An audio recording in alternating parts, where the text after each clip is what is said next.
अभिवादन करते. तसेच ज्यांनी मुलींना शिकवायचे महान कार्य केले त्या म्हणजे क्रांतीज्योती सावित्रीबाई फुले यांना मी विनम्र अभिवादन करून माझ्या भाषणाला सुरुवात करते. नमस्कार. आजच्या कार्यक्रमाचे अध्यक्ष, प्रमुख पाहुणे व उपस्थित मान्यवर. माझे नाव स्वरा शरद हदवड. मी आता 3रीत शिकते. माझ्या शाळेचे नाव ॲपल पब्लिक स्कूल, पिंपळगाव, बसवड. उत्सव 3 रंगांचा आभाळी आज सजला. उत्सव 3 रंगांचा आभाळी आज सजला.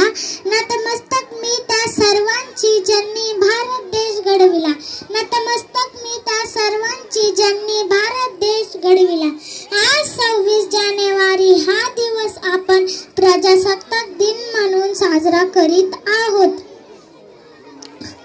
हा दिवस देशातील प्रत्येक नागरिकासाठी सन्मानाचा, आनंदाचा, उत्सवाचा व अभिमानाचा आहे. कारण 26 जानेवारी 1950 रोजी आपल्या भारताचे संविधान अंमलात आले. भारतरत्न डॉक्टर बाबासाहेब आंबेडकर हे भारतीय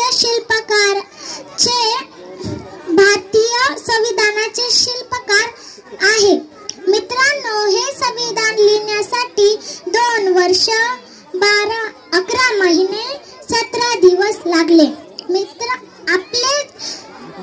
आपल्या देशाचे संविधान हे जगातील सर्वात मोठे लिखित संविधान असून 26 जानेवारी 1950 पासून आपल्या देशाचे राज्यकारभार संविधानानुसार सुरू झाला.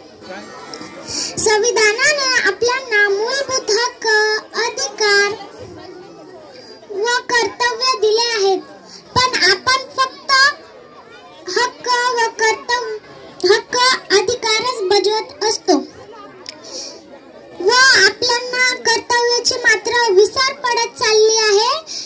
कारण ज्या क्रांतिकारकांनी आपल्या प्राणाची आहुती देत भारत देश स्वातंत्र्य केला, त्या भारत मातेचे रक्षण करणे हे आपले कर्तव्य आहे आणि एक चांगला नागरिक होणे हेही आपले कर्तव्य आहे. आणि हे सर्व आचरण करण्यासाठी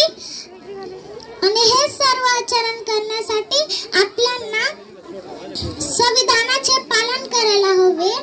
आपल्या हातून देशाची सेवा घडायला हवी.